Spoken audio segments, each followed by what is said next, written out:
Précédemment, au pays du loup, j'amusais les petits de Roussel, qui nous considèrent, Monique, Rénald et moi, comme des membres de leur famille. Pendant ce temps, Hiawatha guidait ses louveteaux, dont l'apprentissage est rempli d'aventures.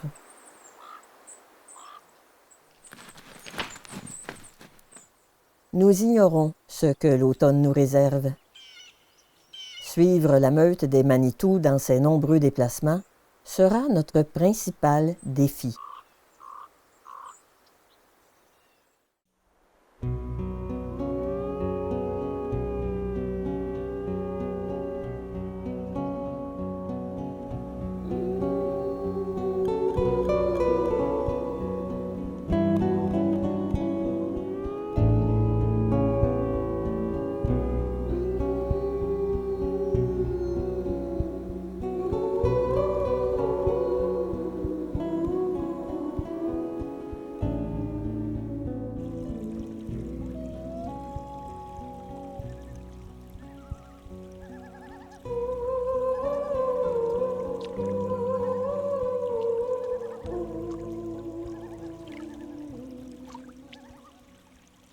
Kichi et les louveteaux se sont aventurés près d'un lac situé à 1 kilomètre du lieu de rendez-vous familial.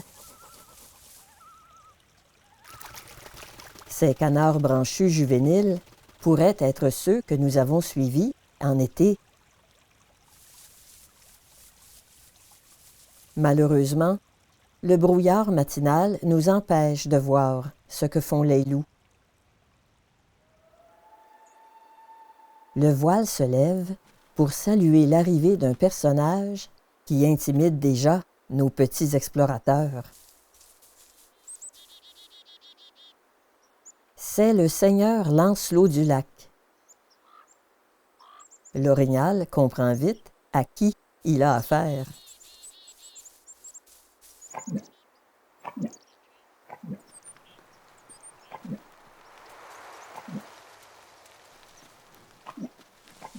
En période de rut, les menaces associées au balancement du panache, aux oreilles basses et aux appels à combattre s'adressent habituellement à un rival.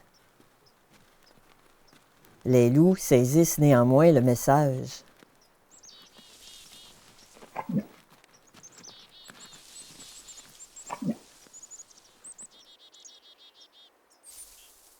Gamini est le dernier des louveteaux à céder la place au roi. Une victoire trop facile aux yeux de Lancelot.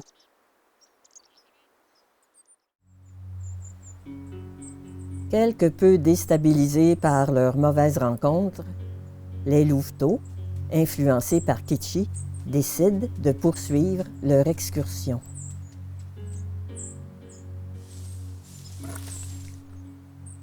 Un conflit éclate entre Gamina et Gamini au sujet de l'accès à une odeur attrayante sur le sol. Par son attitude soumise, la sœurette promet d'être sage. Mais un doute persiste chez le dominant.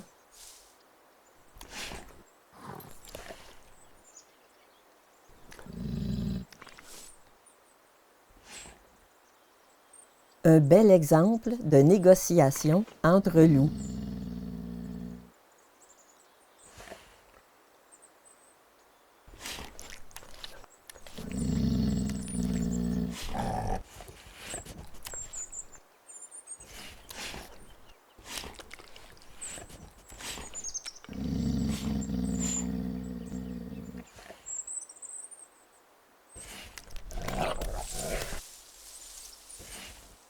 Gamina n'est pas autorisée à se lever. Qu'à cela ne tienne, elle parvient à changer la nature de cette interaction en y ajoutant un peu d'humour.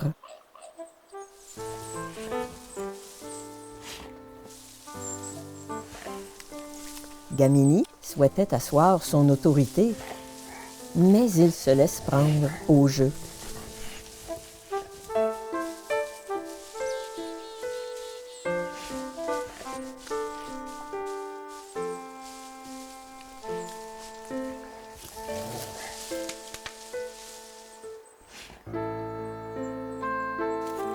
Gamina devra patienter.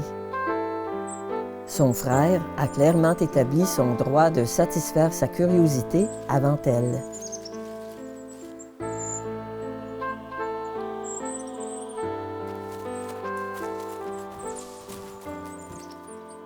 Ce comportement démontre l'efficacité du langage des loups, qui se compose de postures et parfois de grimaces effrayantes. Mais peut-on parler de violence? Gamini n'a pas blessé sa sœur. Il a imposé ses privilèges de dominant sans abuser de sa force et l'a mise en garde. Si la petite louve avait résisté, il aurait serré les mâchoires plus fermement sur son museau pour l'obliger à se soumettre. Au fil de nos observations, on découvrait les particularités de chacun des jeunes. Par exemple, l'intelligence et l'humour de Gamina la rendaient tellement attachante. Un rien suffisait à l'amuser. Quant à Robin, il avait une drôle de manie. Au moindre embarras, il faisait mine de se gratter. Nous avions remarqué son tic au mois d'août.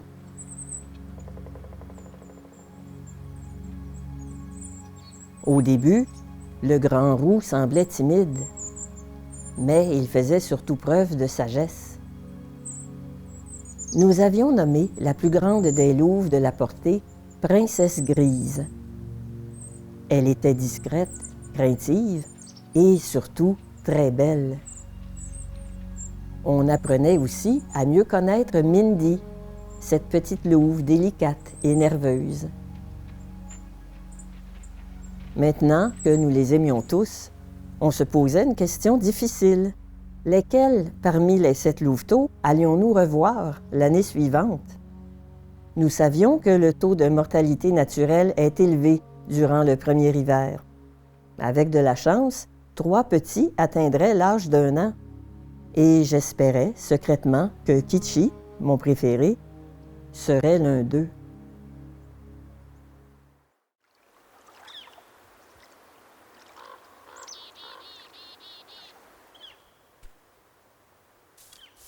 En automne, les sorbiers couverts de fruits attirent certains oiseaux, comme la gélinotupée et le pic flamboyant.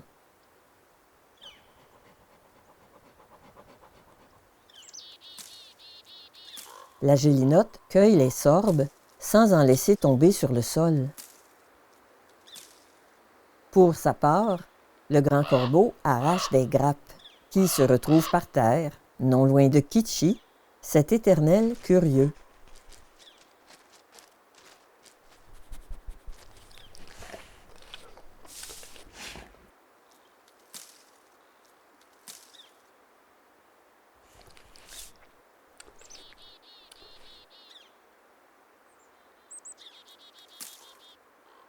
Une perdrix qui avale des sorbes, ça va de soi. Mais un loup, c'est plutôt surprenant. Depuis le début de septembre, Kichi et les siens fréquentent le secteur des tourbières. Nous voyons souvent Komi. Je ne serais pas étonné que les Manitou aient tué une proie importante, ce qui expliquerait leur va-et-vient.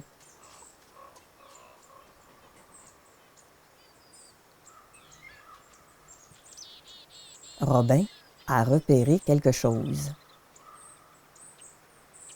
Des grues du Canada, déjà surveillées par Gamini. Les oiseaux savent que des loups les observent. Aucun de leurs mouvements furtifs n'échappe à la vue perçante des échassiers.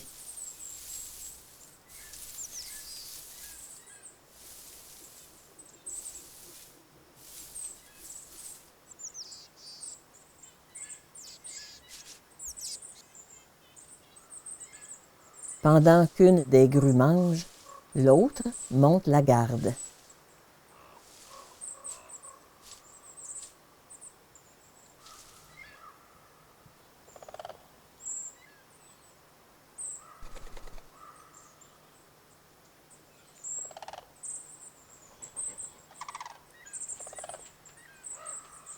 Gamini mise sur son immobilité pour déjouer les grues, tandis que Robin cherche un moyen de s'en approcher discrètement pour mieux les épier.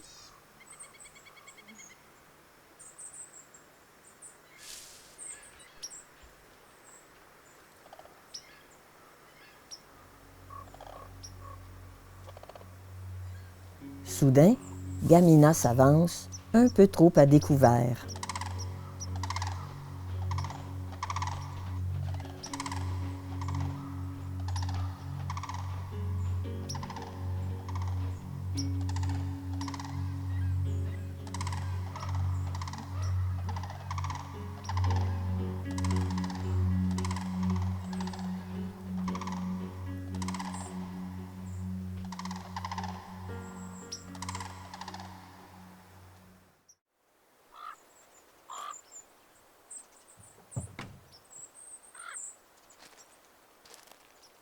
Quand vient le temps de filmer des orignaux, nous nous postons hors du véhicule afin d'entendre le moindre bruit.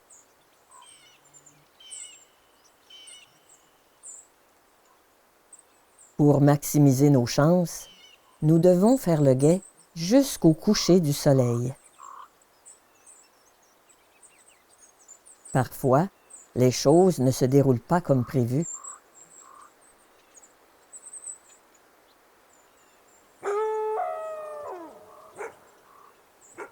Un loup.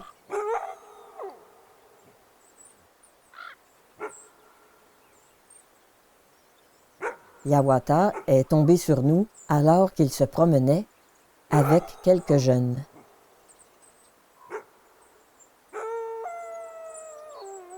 Ces mises en garde sonores n'empêchent pas Gamini de déambuler dans le chemin par lequel nous sommes venus.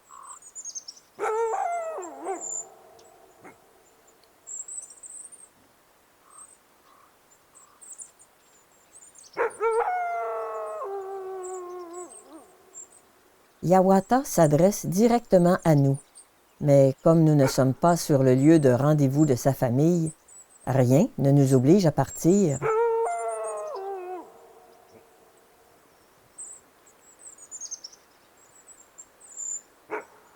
Certaines personnes pourraient s'imaginer que mes parents et moi courions un danger à cause des avertissements vocaux de Hiawatha. La vérité, c'est que le loup n'aurait jamais mis ses menaces à exécution. Si l'un de nous avait fait quelques pas vers lui, il aurait fui la queue basse. Hiawatha était seulement surpris et inquiet de nous apercevoir tous les trois à cet endroit inhabituel, à l'extérieur du véhicule. D'autres chefs de meute que nous avons connus, comme Bigfoot, seraient restés silencieux, et nous n'aurions jamais su que des loups venaient de passer derrière nous. Pour moi, le fait que Hiawatha ait osé se manifester témoigne de notre respect mutuel. Il nous faisait assez confiance pour nous exprimer clairement ses limites et son mécontentement. Et ça, c'est le plus beau cadeau qu'un loup de son rang pouvait nous offrir.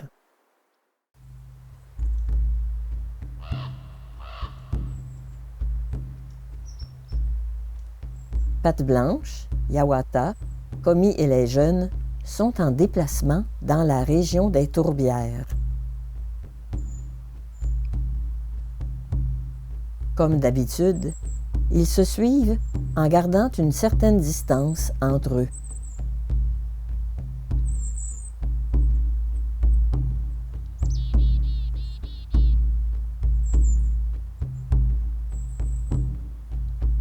Kichi et sa fratrie ne risquent pas de perdre la trace des adultes.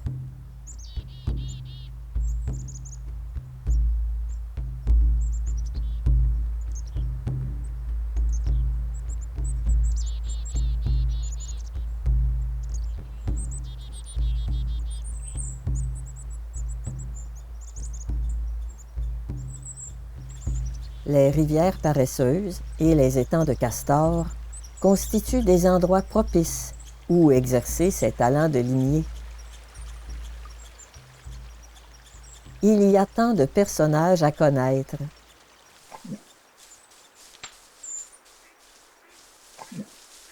Tant d'odeurs à identifier et tant d'objets avec lesquels jouer.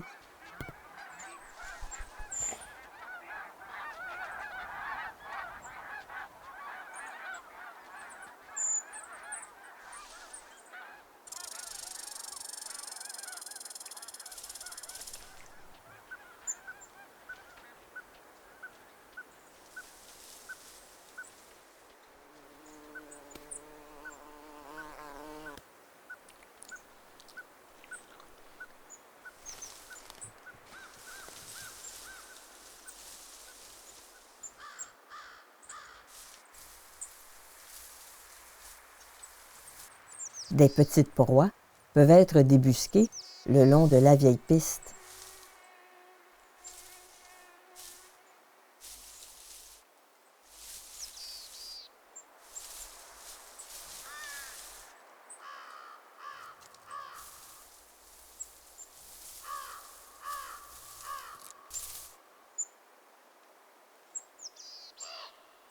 Apprendre à chasser, à la manière des loups, implique de miser sur la collaboration afin de faciliter la capture des proies.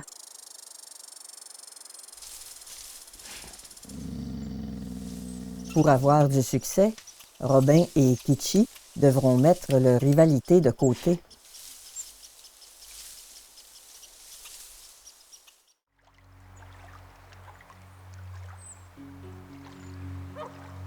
Nouvel habitat, nouveau point d'intérêt pour nos jeunes loups. Les chances de voir les oiseaux s'approcher de la berge sont nulles. Mais Gamina et Robin tentent quand même une chasse à l'affût.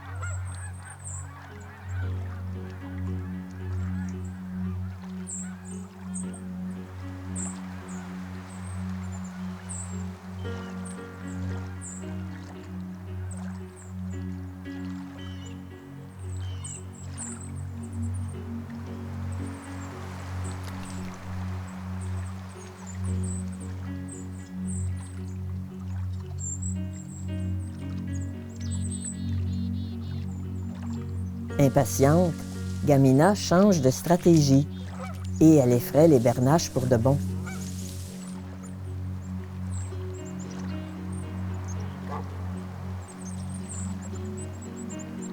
La sœurette a encore tout fait rater, semble se dire Robin.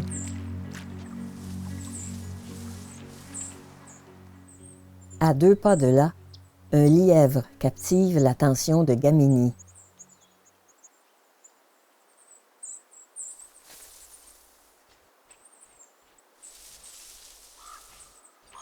Le jeune loup flaire une proie bien plus intéressante. Un rat musqué.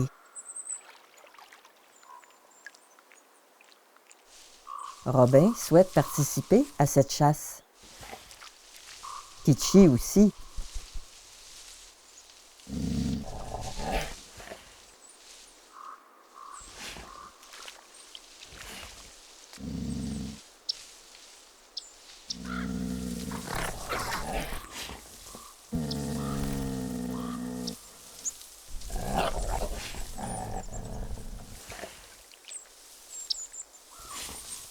Kichi et Robin ne réalisent pas que leur dispute a poussé le rat musqué vers Gamini, qui l'a capturé.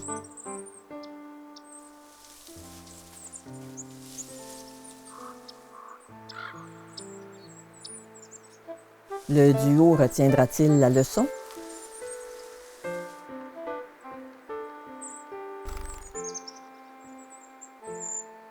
Chose certaine, leur grande sœur Komi n'a pas de félicitations à leur adresser.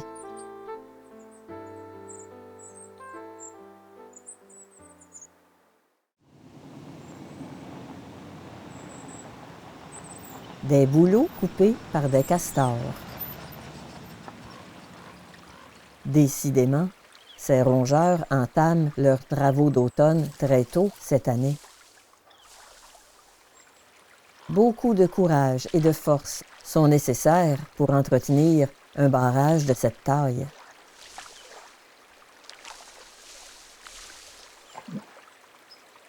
Un roi sans reine se languit.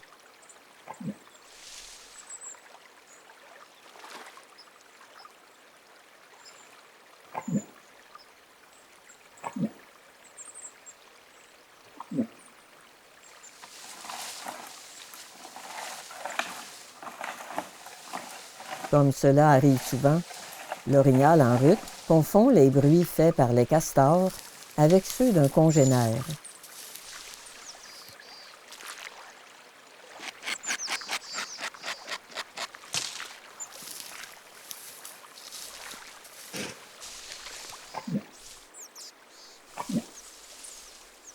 Qui oserait enlever au roi ses illusions?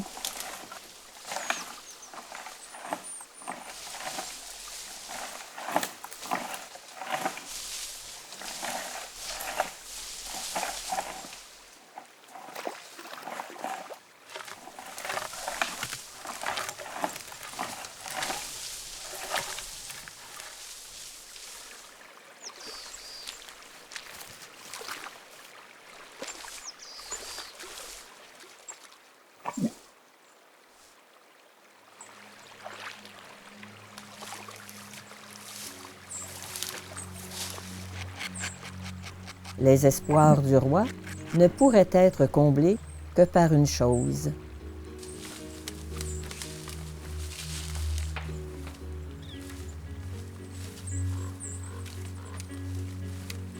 Ouais. Ouais. Ouais.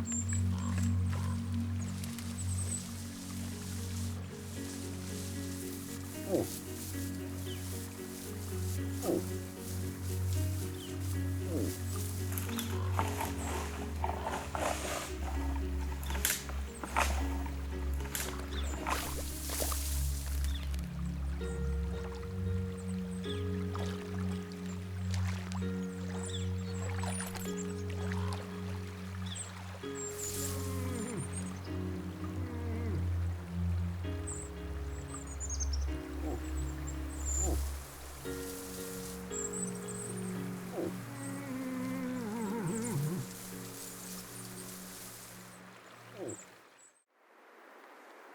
La région des tourbières nous rappelait constamment Como, parce que c'est là que nous l'avions observé pour la dernière fois, à l'automne 2008.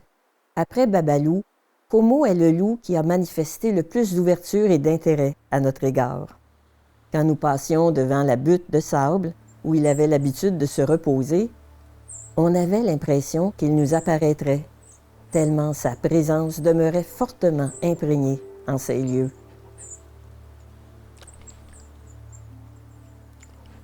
Ça remuait en nous plein de souvenirs merveilleux. Surtout que le décor avait peu changé. Imaginez notre émotion le jour où nous avons aperçu la nouvelle génération de Manitou, là où se tenait Como, 2 ans plus tôt.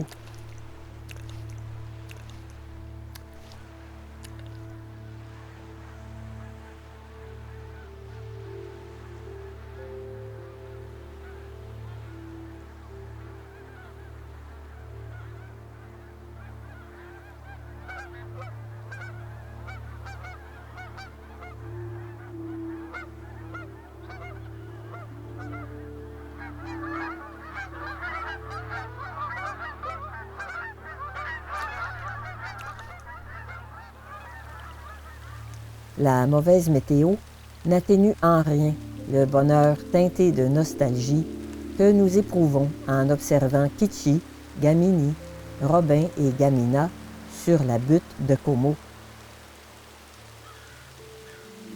Doit-on y voir un signe du destin? La progéniture de Patte Blanche est proche parente de Como. Les jeunes loups sont peut-être ses neveux et nièces. Cela rend cette vision encore plus significative pour nous.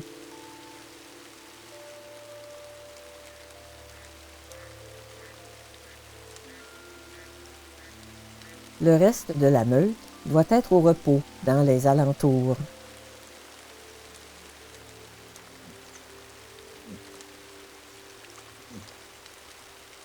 L'orignal qui approche les poussera peut-être à se montrer.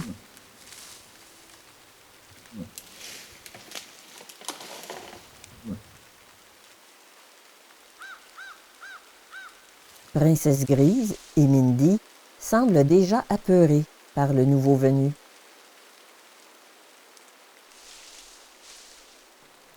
ce roi balafré n'est nul autre que Brutus.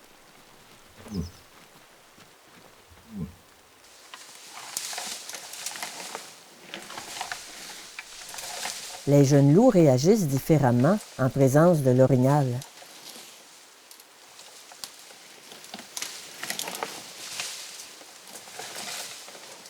Robin ose même s'avancer.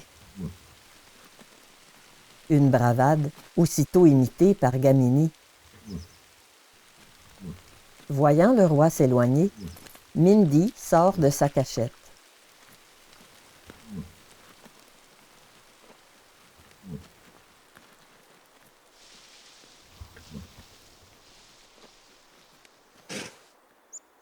Le bref passage de Brutus a réveillé les loups.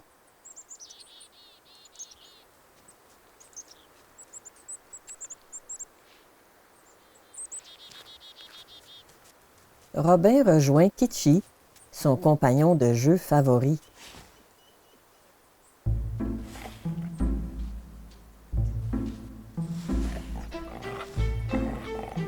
L'envie de s'amuser s'empare de la fratrie.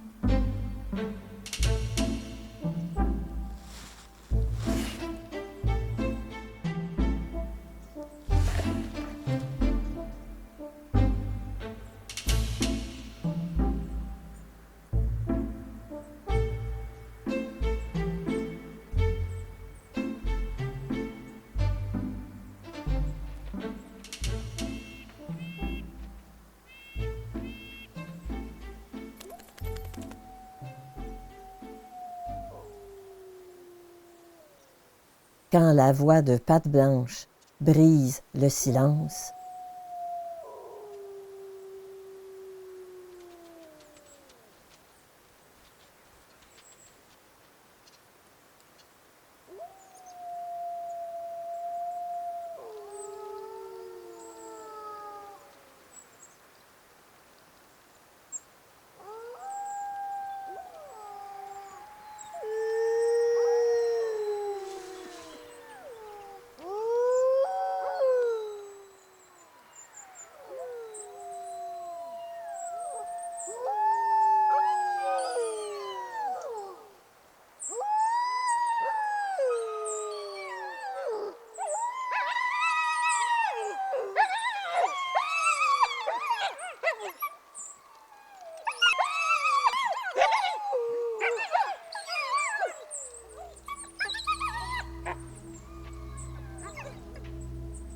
Tous ont répondu à l'appel de leur mère.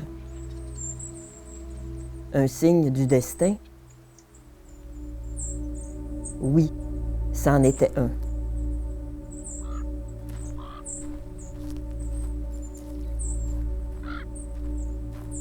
Les jours suivants, on ne voyait plus aucune trace fraîche des loups dans le secteur des tourbières. Mais ça n'avait rien d'inquiétant. Au contraire, ce serait plus facile pour nous de filmer la meute si elle se rassemblait de nouveau dans la région des plantations. Malheureusement, une mauvaise surprise nous attendait. Un puissant herbicide au glyphosate venait d'être répandu, par voie aérienne, sur l'ensemble des plantations fréquentées par les loups, incluant leur lieu de rendez-vous du cul-de-sac. Ce genre de pesticide a été classé comme cancérogène probable par l'Organisation mondiale de la santé. Il est également reconnu comme étant un perturbateur endocrinien et métabolique qui affecte, entre autres, la reproduction des êtres vivants. Donc, à l'automne 2010, mes parents et moi avons dû renoncer à nos observations dans la région des plantations pour notre sécurité. Nous savions que la destruction des végétaux non résineux impacterait la faune pendant au moins 1 an, la privant de nourriture et de couverts feuillus, sans compter les effets sur la santé de plusieurs espèces. L'épandage de pesticides signifiait que les Manitou n'utiliseraient sans doute pas la clairière du cul-de-sac en 2011. Alors non seulement nous perdions l'automne 2010, mais l'année 2011 serait peut-être compromise, parce que nous allions devoir trouver de nouveaux endroits fréquentés par la meute et propices au tournage. nous refusions de quitter le pays du loup dans un contexte aussi déprimant. D'autant plus que j'avais à cœur un projet très spécial. Mon bâton de pèlerin me suit partout depuis de nombreuses années. Il a été entièrement sculpté à la main par un artisan avec un pommeau à l'effigie d'un canidé sauvage. Pourquoi un bâton de pèlerin plutôt qu'un bâton de marche? Pour moi, aller en forêt à la rencontre de la faune, c'est un pèlerinage, une démarche au sens spirituel profond. La nature me propose la découverte du sacré. J'utilise mon bâton pour me lier symboliquement avec la faune. Parfois, je le présente à un animal ou je le dépose simplement sur une trace. Mon projet de l'automne 2010 allait beaucoup plus loin. C'était de permettre à un des membres de la meute des Manitou de toucher mon bâton de pèlerin. Je sentais que ce rituel me rapprocherait des loups, qu'il me transmettrait la clairvoyance, le courage et l'endurance des êtres exceptionnels que je m'étais engagé à défendre.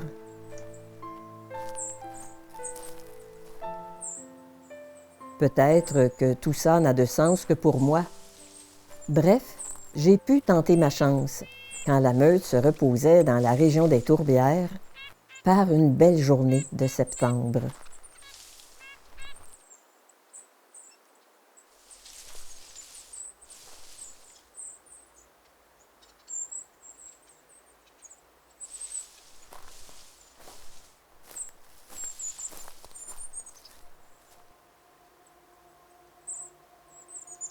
Kichi a entendu mes pas et, par curiosité, il m'a suivi.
Je ne pouvais espérer un sacre plus merveilleux pour mon bâton de pèlerin.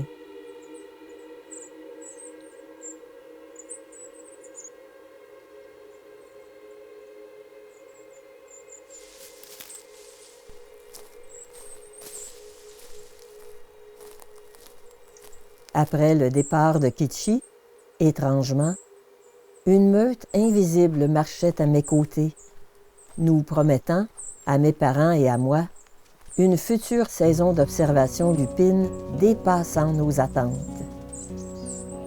Au fil des épisodes de la saison 4, je ferai confiance au Manitou, au loup esprit et à ses présences insondables, à l'affût dans la forêt, prêtes à guider les pas des pèlerins comme moi. Grâce à eux, Monique Reynald et moi verrons notre quête culminer sous les neiges de novembre.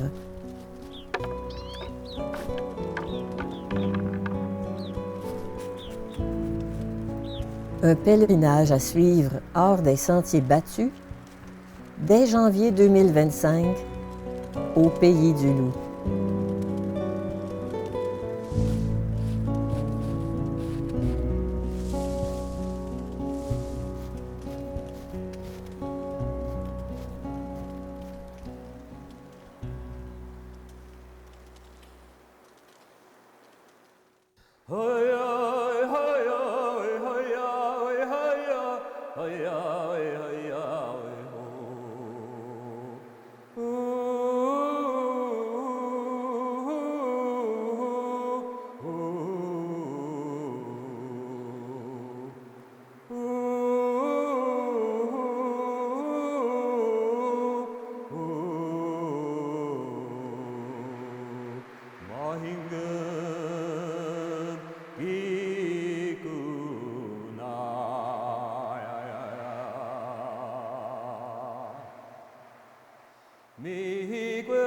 Manitou, we are here, we